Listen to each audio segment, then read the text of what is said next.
যেতিয়া মই মোৰ জীৱনটোক লৈ নিৰাশ হৈ আছিলোঁ, তেতিয়া এজোপা গছৰ তলত অকলশৰে বহি আছিলোঁ।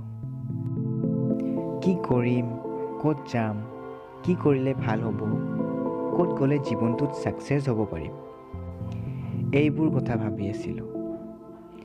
কিন্তু একো সলিউশ্যন নাপালোঁ।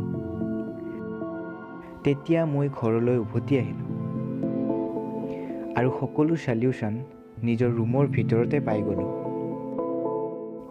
দাপোনে ক'লে, যিকোনো কাম কৰাৰ আগত নিজকে ভালদৰে চাই লোৱা, বুজি লোৱা। ঘড়ীটোৱে ক'লে, সময়ৰ কাম সময়ত কৰা।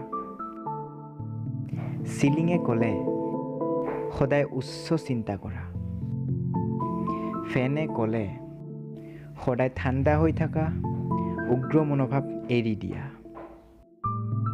খিৰিকীয়ে ক'লে, বাহিৰা জগতখনক এবাৰ চাই লোৱা। কেলেণ্ডাৰে ক'লে, সদায় আপ টু ডেট হৈ থকা, পিছ পৰি কেতিয়াও নাথাকিবা। আৰু দুৱাৰে ক'লে, নিজৰ লক্ষ্যত উপনীত হ'বলৈ মন খুলি কাম কৰি যোৱা।